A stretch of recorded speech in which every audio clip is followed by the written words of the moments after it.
Assalamualaikum warahmatullahi wabarakatuh.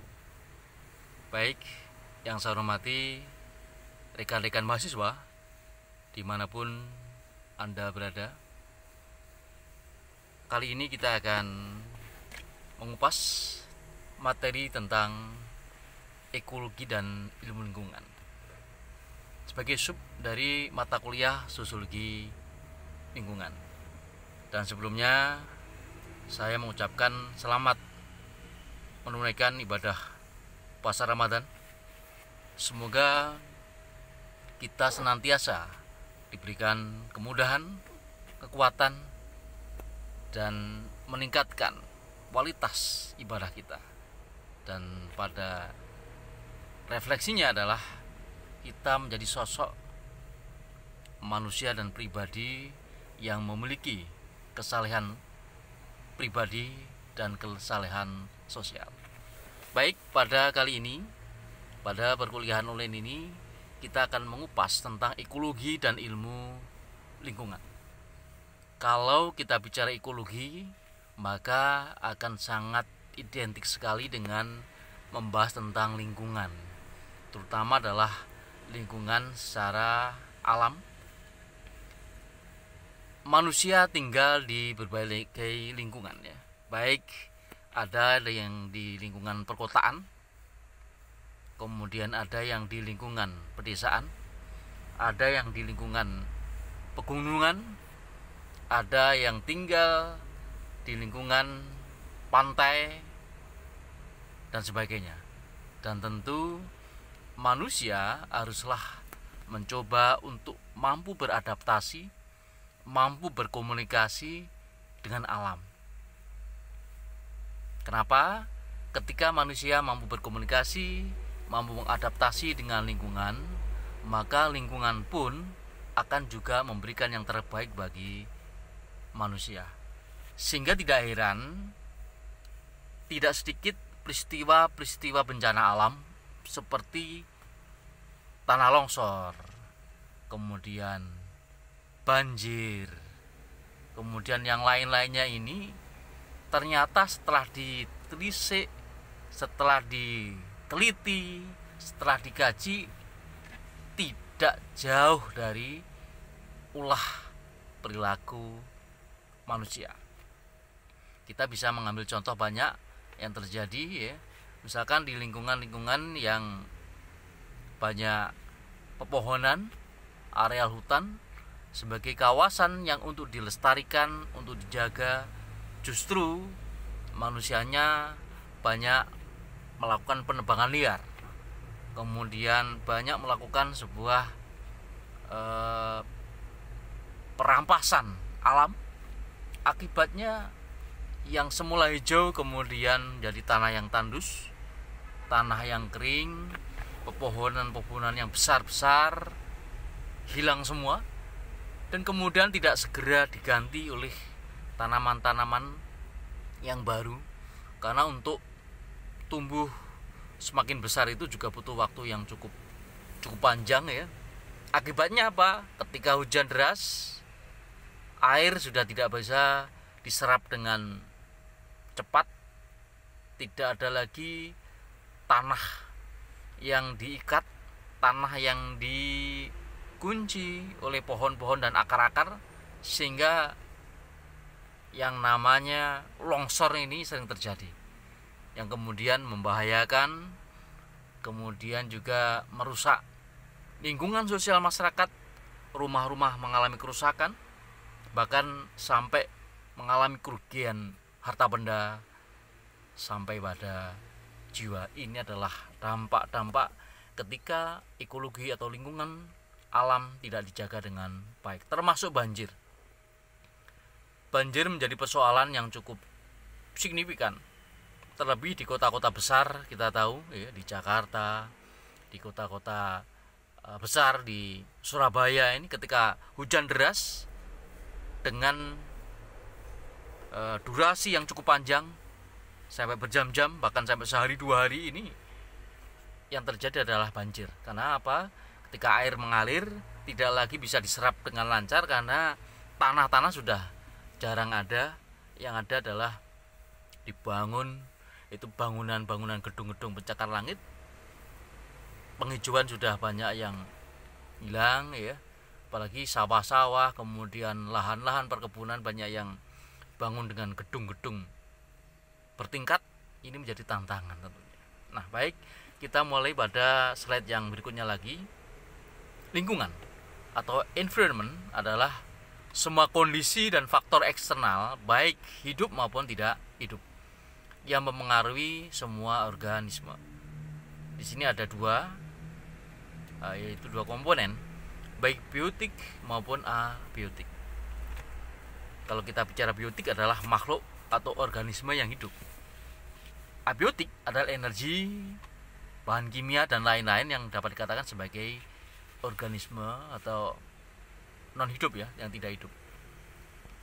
Lingkungan hidup adalah ruang yang ditempati suatu makhluk hidup secara bersama dengan benda hidup dan tak hidup di alam yang ada di bumi ini atau bagian dari bumi, yang berfungsi secara alami tanpa campur tangan manusia yang berlebihan. Yang kemudian dengan campur tangan manusia yang berlebihan ya, tanah, hutan, area perkebunan kemudian dibangun dengan gedung-gedung, kemudian dibangun dengan perumahan, bahkan dapat dikatakan lahan-lahan hijau kita makin hari sudah makin menipis. Apalagi di kota-kota ya, dicontohkanlah kota Blitar misalkan. Kota Blitar ini sekitar 30 tahun yang lalu, 20 tahun yang lalu, areal persawahan masih sangat luas. Namun seiring waktu, dengan tuntutan perubahan sosial, tuntutan kebutuhan manusia, mulai banyak dibangun gedung-gedung, baik pemerintah maupun pihak-pihak swasta atau pemilik pribadi. Termasuk areal sawah ini sudah di Kota Blitar sudah banyak mengalami pengurangan luar biasa dengan dibangunnya terutama adalah perumahan-perumahan. Bahkan sekarang di Kota Blitar ada kebijakan baru, sudah areal sawah sudah tidak diperkenankan untuk dibangun, yaitu perumahan. Yang kemudian sudah merembet lagi ke areal perbatasan. Yang perbatasan ini adalah di Kabupaten Blitar ya. Ini sudah banyak dibangun perumahan-perumahan sekarang ini, hingga lahan hijau kita sudah makin berkurang, makin menipis dari waktu ke waktu. Lingkungan binaan atau lingkungan terbangun adalah satu lingkungan yang ditandai dominasi struktur buatan manusia. Sistem lingkungan binaan tergantung pada asupan energi, sumber daya, dan rekayasa manusia untuk dapat bertahan hidup ya. Bangun rumah, ada toko, kemudian swalayan, ini juga salah satu bentuk rekayasa yang dilakukan oleh manusia dalam rangka untuk mempertahankan hidup untuk kepentingan manusia yang kadang-kadang mengabaikan, yaitu tentang eksistensi lingkungan alam secara jangka panjang. Sifat lingkungan hidup itu ada jenis jumlah manusia, masing-masing jenis unsur lingkungan hidup ya. Kemudian hubungan interaksi antar unsur-unsur dan dalam lingkungan hidup, kelakuan dan kondisi unsur lingkungan hidup, serta faktor non material baik suhu, cahaya, kebisingan dan sebagainya. Kalau kita bicara mutu lingkungan hidup, ada perbincangan tentang lingkungan, pada dasarnya adalah kita bicara tentang mutu lingkungan. Pengertian tentang mutu lingkungan tentu kita akan banyak melihat bagaimana lingkungan hidup itu baik pada sisi udaranya, kemudian sisi suara, kebisingan ya, kenyamanan, ini menjadi sebuah harapan supaya mutu lingkungan hidup itu betul-betul terjaga dengan baik. Dengan persepsi orang terhadap mutu lingkungan bisa berbeda-beda. Banyak sekali masalah lingkungan yang terjadi di Indonesia. Yang pertama adalah terus menurunnya kondisi hutan di Indonesia. Nah, ini jelas sangat tampak ya di Indonesia. Betapa hutan kita ini sudah seringkali dilakukan, yaitu ditebangi besar-besaran, bangun perusahaan, dibangun itu pabrik-pabrik dan sebagainya ya, termasuk di Kalimantan ini juga luar biasa ya. Ini menjadi sebuah kajian kita bersama. Yang kedua adalah kerusakan daerah aliran sungai atau das. Ini juga menjadi sebuah problematika yang cukup menjadi perhatian. Ya, nanti teman-teman bisa melihat yang terjadi di sekitar lingkungan Anda berkaitan dengan kerusakan daerah aliran sungai. Bagaimana aliran sungai ini dikelola dengan baik, bisa menghasilkan listrik. Namun ketika tidak bisa dikelola dengan baik, kemudian terjadi banyak pencemaran, airnya merembet ke tanah warga, juga akan menimbulkan berbagai persoalan. Apalagi di daerah aliran sungai yang dekat dengan perusahaan-perusahaan, pabrik-pabrik yang mengolah menggunakan mesin-mesin kimia, menggunakan mesin-mesin atau yang berbau kimia ya, ini juga akan memberikan dampak yang tidak bagus terhadap sungai. Apalagi dalam pengelolaan limbah industri tidak bisa dijalankan dengan baik, maka beresiko air aliran sungai yang ada di sekitar pabrik ini mengalami sebuah pencemaran, yang kemudian pencemaran ini masuk ke tanah, meresap, dan tentu akan merusak lingkungan, mengganggu kenyamanan, serta berbahaya bagi masyarakat atau warga di sekitarnya. Yang keempat adalah pertambangan yang merusak lingkungan. Ini menjadi persoalan ketika dalam melakukan pengolahan eksploitasi pertambangan tidak memperhatikan kerusakan lingkungan, akan sangat berdampak pada bencana, erosi, tanah longsor, serta menimbulkan masalah bagi masyarakat. Yang kelima adalah tingginya ancaman terhadap keanekaragaman hayati. Ini menjadi sebuah persoalan. Termasuk yang keenam adalah tingginya ancaman atau pencemaran tanah, kemudian air, serta udara semakin meningkat. Yang ketujuh adalah kualitas udara, khususnya di kota besar ini semakin mengalami penurunan. Dampak-dampak terhadap masyarakat di kota besar adalah yang paling nyata adalah yaitu udara menjadi mengalami kualitas turun, mengganggu pernafasan, iritasi pernafasan, kemudian juga iritasi pada mata. Ini menjadi sebuah persoalan, termasuk mengganggu iritasi pada kulit. Yang kedelapan adalah sistem pengelolaan hutan secara berkelanjutan belum optimal. Ini yang menjadi persoalan ya, ketika hutan ditebangi, hutan digunakan untuk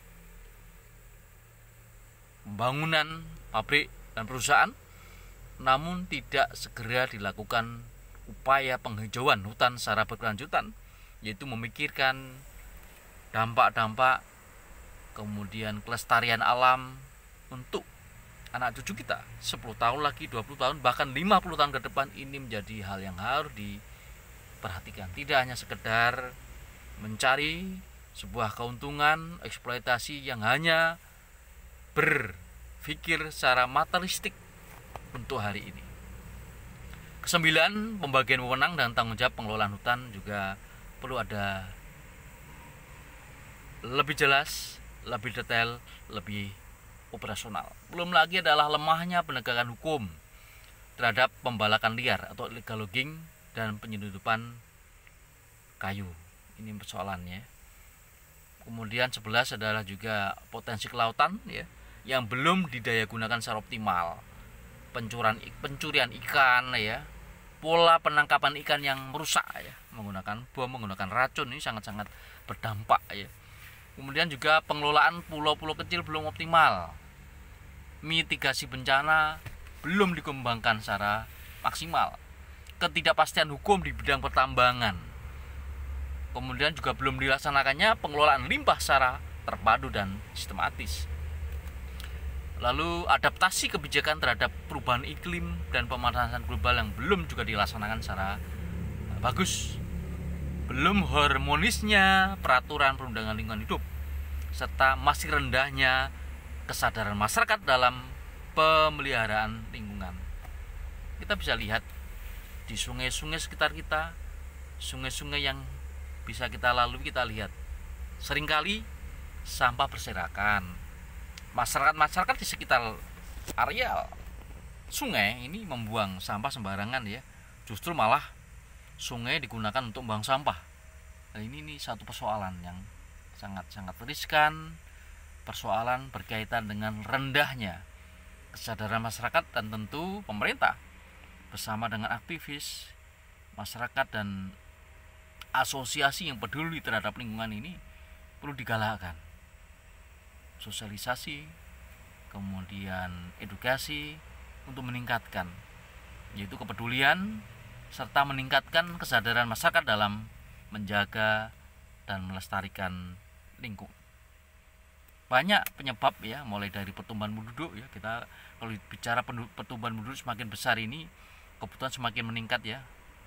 Katakanlah pada hal yang sederhana, mulai banyak penduduk, kemudian orang menikah, ingin punya rumah, beli perumahan, pihak developer, para pengusaha mencoba melakukan sebuah bisnis dengan menyediakan perumahan yang kemudian lahan-lahan areal persawahan, lahan-lahan hijau digunakan bangun untuk areal perumahan. Pembangunan yang tidak berwawasan lingkungan, ini persoalan. Kemudian penipisan lapisan ozon ya, radiasi medan elektromagnetik, radiasi industri non nuklir, kontaminasi radioaktif, pencemaran air, udara dan tanah, pencemaran residu pestisida, pencemaran limbah tanah berbahaya, beracun dan sebagainya. Ini menjadi suatu persoalan yang tentu kita sebagai mahasiswa untuk mencoba mengkaji, melihat fenomena yang ada di masyarakat, hal-hal yang berkait dengan ekologi lingkungan.